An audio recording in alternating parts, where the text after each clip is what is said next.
कामाख्याय वरदे देवी नील पर्वत वासिनी तत्वम देवी जगत माता योनि मुद्राय नमस्तुते। 22 জুনৰ পৰা মা কামাখ্যাৰ অম্বুবাচীৰ মেলা আৰম্ভ হৈছে গুৱাহাটীৰ কামাখ্যা মন্দিৰত। আৰু আপোনালোক সকলোৱে জানে যে মা কামাখ্যা হৈছে আপোনাৰ যোনটো মনৰ ইচ্ছা আছে, ইচ্ছাৰ প্ৰদান কৰা আৰু মনৰ কামনা পূৰ্ণ কৰা দেৱী। সেইবাবে ইমান ডাঙৰ ডাঙৰ বিখ্যাত জনপ্ৰিয় অভিনেতা অভিনেত্ৰী লগতে আপোনাৰ আম্বানী লগতে আমাৰ প্ৰধানমন্ত্ৰী সকলো মন্ত্ৰী সকলোৱে নিজৰ ইচ্ছাৰ কাৰণে মা কামাখ্যাৰ ওচৰত তেওঁৰ সেৱা জনায়। আৰু এই সময় টুকুৰা আমি ব্যৰ্থ যাব দিব নালাগে। এই 4 দিনীয়া যোনটো সময় আমাৰ ওচৰত দিয়ে মা কামাখ্যাৰ প্ৰত্যেক বছৰে হাত লগাৰ এই সময় টুকুৰা আমাৰ কাৰণে বহুত বেছি মূল্যৱান হয়। আপোনালোকে জানেনে মা কামাখ্যাৰ গৰ্ভগৃহত যোনটো কাম স্বৰূপী মা কামাখ্যা আছে, তেওঁ এজনী দেৱী, যোনজনী দেৱীয়ে আপোনাৰ সকলো ইচ্ছা পূৰ্ণ কৰিবলৈ শক্তি দিব পাৰে। মই ইচ্ছা পূৰ্ণ কৰি দিব বুলি কোৱা নাই। ইচ্ছা পূৰ্ণ কৰিবলৈ আপোনাক সেইটো সামৰ্থ্য আৰু সেই শক্তিটো দিব পাৰে। আপুনি ভগৱানৰ ওচৰত কেতিয়াও প্ৰাৰ্থনা নকৰিব যে মোক এই ইচ্ছাটো পূৰ্ণ কৰি দিয়ক। ভগৱানৰ ওচৰত এইটো প্ৰাৰ্থনা কৰিব লাগে যে মোক এই ইচ্ছাটো পূৰ্ণ কৰিবলৈ মোক সেই শক্তি আৰু সেই সামৰ্থ্য দিয়ক। তেতিয়াহে ভগৱানে আপোনাক সেই শক্তি দিব। তাৰপিছত মা কামাখ্যাৰ ওচৰত সকলোৱে গৈ প্ৰাৰ্থনা কৰে যে মাতৃ মোক এই আহি থকা দিনত মোৰ এইকেইটা ইচ্ছা আছে, মোৰ সেই ইচ্ছাকেইটা পূৰ্ণ কৰিবলৈ আপুনি শক্তি দিয়ক। মাতৃ হয়, নিশ্চয় আপোনাক সেই শক্তিটো আৰু সেইমতে দিব। কিন্তু সেইটো যাতে ভুল কাৰো অনিষ্ট নহ'ব নালাগে। আপুনি যোনটো ইচ্ছা মাগিব, যোনটো ইচ্ছা খুজিব, সেই ইচ্ছাটোৰ কাৰণে যাতে লোকৰ অনিষ্ট হ'ব নালাগে, সেইটো আপোনালোকে মনত ৰাখিব লাগিব।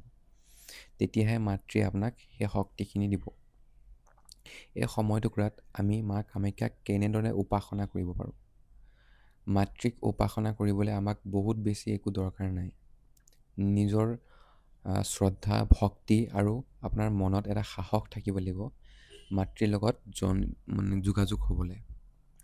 আপোনালোকে যদি কিবা ভুল পথত গৈছে, কিবা ভুল কামত গৈছে, সেইখিনিও মাতৃয়ে আপোনাক ক্ষমা কৰি দিব যদি আপুনি সেই কামখিনি আকৌ ৰিপিট নকৰে। সেইকাৰণে এই সময়টুকুৰা আপোনাৰ পশ্চাতাপৰ কাৰণে অতিকৈ শুভ সময় আৰু আপোনাৰ শুভ ৰাস্তাত যাবলৈ আপোনাৰ কাৰণে অতিকৈ ভাল সময় এইটুকুৰা। এই 4 দিনীয়া যোনটো সময়, এই 4 দিনীয়া সময়টোত আপুনি মাতৃক ভাল ধৰণে ভক্তি কৰিব পাৰে। ধুনীয়াকৈ ঘৰত উত্তৰ পূব কোণত কোনোবা এটা বা পূবৰ ফালে মূৰ কৰি এটা স্থান বিচাৰি ল'ব য'ত আপুনি মাতৃৰ লগত কানেকশ্যনটো বনাব পাৰে। মাতৃৰ লগত কানেকশ্যনটো বনাবলৈ কাৰণে আপোনাক এটা পৰিষ্কাৰ জেগা, তাত ধুনীয়াকৈ আপুনি এখন আসন ৰাখি ল'ব। আৰু আসনত আপুনি দৈনিক এটাই মন্ত্ৰ হৈছে, যোনটো হৈছে নমো আইং হ্ৰিং শ্ৰীং মা কামাখ্যাই নমঃ। এই সাধাৰণ মন্ত্ৰটো যদি আপুনি জপ কৰে, এই সাধাৰণ মন্ত্ৰটোত বহুত বেছি শক্তি আছে। এই আইম হ্ৰিম শ্ৰীম কামাখ্যাই নমঃ যোনটো মন্ত্ৰ, আইম শব্দটোৱে আমাক ডিভাইন নলেজ আৰু ডিভাইন পাৱাৰৰ লগত এটা কানেকশ্যন বনায়, পৰাশক্তিৰ লগত এটা কানেকশ্যন বনায়।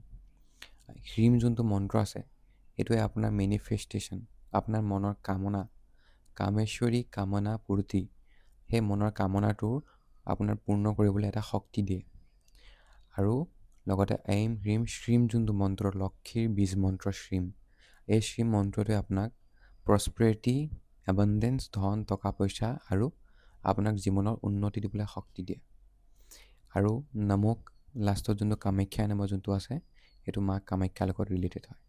তো সেইবাবে এই সময়টুকুৰা আপুনি ব্যৰ্থ যাব নিদিব আৰু এই সময়টুকুৰাৰ আপুনি 100% ইউজ কৰক, যাতে এই সময়টুকুৰা আপুনি নিজকে এটা ভাল ৰাস্তাত গৈ মাতৃৰ আশীৰ্বাদত জীৱনত আপুনি ভাল সফল আৰু এজন ভাল ব্যক্তি হ'বলৈ আপুনি সক্ষম হয় যাতে, সেইটোৱে আপোনাৰ ওচৰত। চ' থেংক ইউ, মই এইখিনি কৈ পেলাই এই ভিডিঅ'টো সামৰিছোঁ।